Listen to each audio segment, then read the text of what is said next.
Thank you very much. So magandang umaga muli sa kanilang lahat. How are you? Kumusta po tayo? Buhay na buhay, di ba? Okay, so maraming salamat po sa pag-anyaya sa akin to address you this morning. Bago pa man ang lahat, bago po ako magsimula, nais ko po magpasalamat at i-congratulate kayong lahat dito sa ating Walk for Life because to vote for life, to walk for life is to vote for life. Kaya mabuhay po tayong lahat, may isang masigabang palakpakan sa bawat isa sa atin dito. Okay, thank you very much. Okay? After this talk po, siguro po aanyayahan po ang ating mga brothers and sisters sa Knights of Columbus na ipamigay po itong flyer bilang handout sa aking maikling talk for this morning. Okay? Katulad po ng nabanggit kanina, ako po ay nag-participate doon sa RH Bill, the Grand Debate in May 2011. Kasama ko po sa pro-life panel si Bishop Ted Bacani at ang ating butihing Congresswoman Mitos Magsaysay na tumatakbo bilang senadora this coming May elections. Okay? Siguro po i-iklian ko ang ating talk ngayon para mabigyan ko rin po ng pagkakataon ang susunod sa akin na speaker, si Attorney James Imbong. I-entrust ko na po sa kanya yung mga kaso at saka subject matter tungkol po sa constitutionality or unconstitutionality nitong RA 10354. Okay? So, ganito po ang magiging usapin natin. Itong RH law, ano naman sa akin yan? Bakit po tayo ba't po natin kailangan maintindihan na itong RA, Republic Act 10354 ay walang iba kundi isang contraception law. Sa karaniwan po na lecture ko tungkol dito sa RH law, lalo na kapag if I have the benefit of an entire slide presentation before you, ito po ang ginagawa ko, no? Pag sinuri po natin, pag nag-content analysis po tayo ng Batas RH or sa ngayon Republic Act 10354, ganito po ang lagi kong sinasabi. The term reproductive health occurs 77 times throughout RA 10354. Bakit po mahalaga sa atin yan? Sapagkat sa Batas International po, sa international law, reproductive health also includes abortion. So that's one particular piece of information na lagi itong ibinabahagi. Ano pa po? Yung term na family planning occurs in 34 instances. Ngayon, anong problema po dyan? Ang problema po dyan is with only 5 occurrences lang po making reference to natural family planning or NFP. Ibig sabihin nun, itong RA 10354 ay walang iba kundi isang contraception law. So that's where I usually begin po. So sana po, maintindihan po natin na this is where I'm coming from. Now, the next point po is, what is wrong with that? What is wrong with the contraception law? Marami po ang diferensya ito. Isang unang babanggitin ko ay, unang-una, taliwas po ito sa pagmamahal na bukas sa buhay at tapat. Nabanggit po ni Mayor Lip kanina ito. Klarong-klaro, malinaw na malinaw. Para maipagtanggol ang pamilya at ang buhay, kailangan po, ang importante po ay yung pag-live natin ng virtue of chastity. In fact, naipaliwanag na po sa isang pag-aaral ng Heritage Foundation. Matatagpuan niyo po ito sa heritage.org. Pagkatapos po na activity natin today, pag-uwi niyo po at meron po kayong internet access, please check out heritage.org.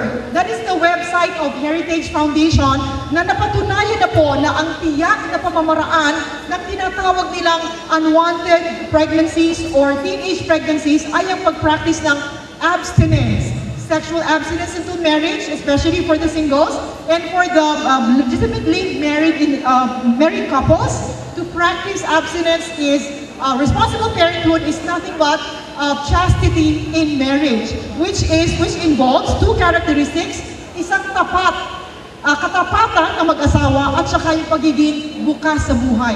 So that's the first thing that is wrong with any contraception law. The second point is, malubha at katakot-takot na sakit po ang naidudulot lalo na sa mga kababaihan ng mga pilduras, na ipamumudmud po dito sa contraception law na to. Actually, bago pa man ng December 2012, alam po natin na laganap na itong mga kontraseptibo na ito. Palagay ko po, alam natin na sangkatutak at sangkaterbang mga sakit ang naidudulot sa ating mga kababaihan. Una-una po ay kung ano-anong mga uri ng cancer. Pangunahin po ang breast cancer. Kasama din po ang venous thrombosis or tinatawag na pamumuo ng dugo. At iba't iba po. At kasama din po ang kamatayan dito. In fact, sa mga pag-aaral po ng ating mga kasamahan sa Filipinos for Life, ito po ang nakasaad, no? Women who take the birth control pill are as much as 88% more likely to develop breast cancer than those who don't take the pill. So that's just one of the many important ill side effects of these contraceptives. Ano po? Women on the birth control pill are more likely to get AIDS from an infected partner. Women have filed numerous lawsuits because of health problems coming from all of these contraceptives. At marami pa pong iba. Also, women using the RU486, for example, have suffered numerous health problems, including po ang kamatayan. So kung ayaw po natin makapagdulot ng kamatayan ng ating mga kapamilya at ating mga kaibigan, at ay kailangan po talaga nating tutulan ng gusto itong RA 10354 na walang iba po kundi isang contraception law. Okay? So, naintindihan po ba natin nun? That's how I prove it. That really, this law, RA 10354, is nothing but a contraception law. So, yan po ang second lang na rason kung bakit talagang matindi ko tinututulan itong RA 10354. Ang pangatlo pong rason ay nakapagdudulot ito ng kontrasepsyon, ng aborsyon at ng paglalaganap ng diborsyo at teenage pregnancies, kawalan ng responsibilidad at iba pa. Okay? So, ito po ang mga ilan lang sa mga kadahilanan kung bakit I always stand before crowds, before the public, also before small groups, para sabihin na wala po talagang kakwenta-kwenta itong batas na ito sapagkat ikakalat lang nito ang mga kagamitan at mga kasangkapan na makasasama sa pamilya, sa buhay at kung dito alam natin na makakikitil sa buhay ng sanggol sa sinapupunan. In usual lectures po on the RA 10354, kadalasan po binabasa ko po sa audience yung sections ng ating saligang batas. Pero dahil po nandito si Attorney James Ibong, ipagpapaubaya ko na po sa kanya yung pag-discuss ng unconstitutionality nitong RA 10354 na ito. So uulitin po natin, napatunayan na, mapagmasdan, tingnan po ang Heritage Foundation, heritage.org, napatunayan na ang tiyak na pamamaraan ng pagpapababa ng tinatawag nilang teenage pregnancies ay ang abstinence education. Sa sariling wika po natin, kalinisan sa buhay at kadalisayan ng puso. Alam ko po, lahat kayong mga brothers and sisters ko ay talagang followers po kayo at saka daily readers ng banal na kasulatan. Alam po natin yung 8 Beatitudes. Banal na kasulatan, San Marcos po, chapter 5. And in one of the 8 Beatitudes tells us the following, isn't it? Mapapalad ang may busilak na puso sapagkat, ano po ang gantimpala sa mga may busilak na puso? Sapagkat makikita nila ang Diyos. Palagay ko naman po, lahat tayo gusto natin, nakikita natin ang Diyos maya't maya. So the way to do that is to practice this wonderful and beautiful virtue which is called chastity. It is practiced by the singles through complete sexual abstinence and by the married couples through the unity and the procreation that is inherent in the conjugal act. So yun po ang tinitindigan kong base kung bakit ko po tinututulan simulat sa pool itong RA 10354. Pasalamat po kay Brother Boy na na-explain na po niya sa atin kanina yung mga demographic at saka mga economic impacts nitong RA 10354. Pero kung makakakuha po kayo ng flyer ko, dun po sa last na page, nabanggit ko po dito na ang mga mamamayan ay human capital na nagsusulong sa ekonomiya. Na ipaliwanag po ng klaro, ng malinaw na malinaw, kanina po ni Mayor Lim. Nagpapasalamat ako sa kanya. Pero ito po ang explanation from the economic perspective. Ang mga mamamayan ay human capital or human resources na nagsusulong po sa ekonomiya. In fact po, ang sabi din ng isang tanyag na ekonomista, global economist, na tinatawag na si Simon Kuznets, sabi po niya, walang kaugnayan sa pagkita ng kahirapan at kalakihan ng populasyon. How does one go about proving this? Pag kukuha po tayo ng datos tungkol sa economic development, at saka kukuha din tayo ng datos tungkol sa population density ng iba't ibang mga bansa.